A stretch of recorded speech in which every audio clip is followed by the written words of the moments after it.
बघा किती छान दिसत आहे. सावजी भुंजी मच्छी विदर्भातली आणि रंग किती सुंदर दिसत आहे आणि वाससुद्धा सुगंधसुद्धा मस्त चिंचेचा आणि मसाल्याचा येत आहे.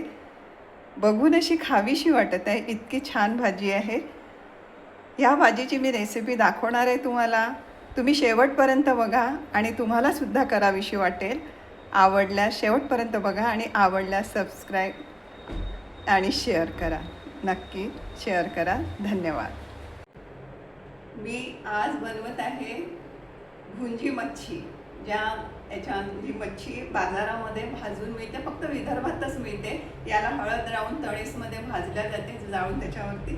आणि ही छोटी छोटी असते, थोडी मोठी पण मिळते. आमच्याकडे छोटी आणतात. आणि हे आहे चिंचेचं कोळ. ही आहे मी कांदा बारीक चिरलेला आहे. आणि ही आवडीने खातात. सगळ्यांना आवडते, तोंडाला चव येते आणि जास्ती मसालेदार नसते. भाजली मच्छी स्वच्छ धुतलेली आहे आणि प्लेटमध्ये काढून ठेवलेली आहे.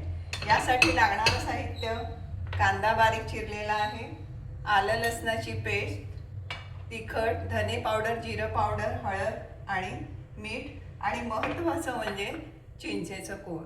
समजा हे टाकल्यामुळे या भाजीला चव छान येते, म्हणून हे महत्त्वाचं आहे.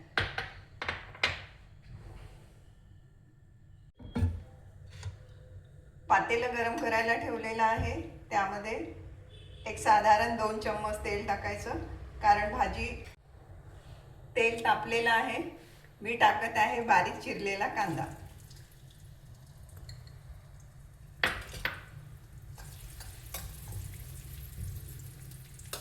बारीक चिरलेला कांदा गुलाबीसर होऊ द्यायचा.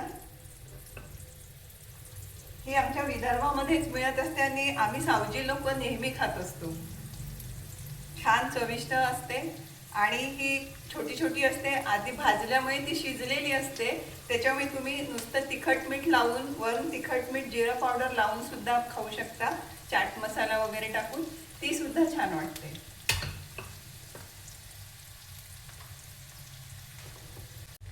कांदा गुलाबीसर झालेला आहे.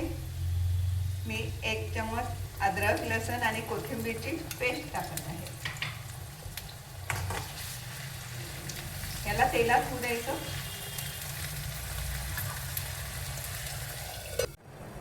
आलं लसणाची पेस्ट झालेली आहे. छान वास येत आहे अद्रक लसण कोथिंबीरचा. आता याच्यामध्ये टाकत आहे अर्धा चम्मच जिरं, अर्धा चम्मच धने पावडर आणि अर्धा चम्मच सावजीत घरी तयार केलेला मसाला आणि 1 चम्मचपेक्षा थोडं तिखट आणि चवीप्रमाणे मीठ.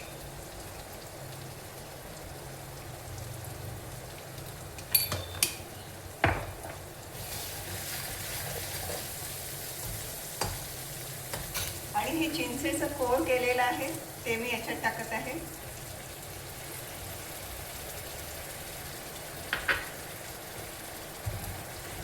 आणि याला थोडंसं शिजू द्यायचं.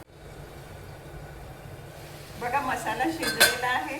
आता मी या मच्छ्या टाकत आहे. बघा याला त्यांनी हळद लावून भाजलेलं असल्यामुळे त्याचा रंग पण तसा दिसतो मच्छीचा. नाहीतर या मच्छ्या पांढऱ्या असतात. थोडं कमी गॅसवरती होऊ द्यायचं. आता टाकत आहे मी पाणी. तेही थोडं टाकायचं, जास्ती नाही.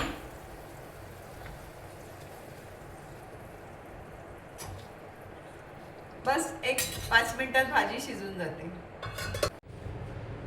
भाजली मच्छी तयार झालेली आहे. मी याच्यावर टाकत आहे कोथिंबीर मस्तपैकी अशी. आणि दिसते पण किती सुंदर बघा, छान.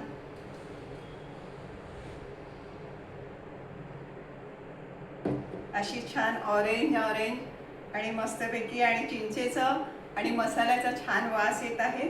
त्याच्यामुळे टेस्टी अशी भाजी, सावजी भुंजी मच्छीची भाजी.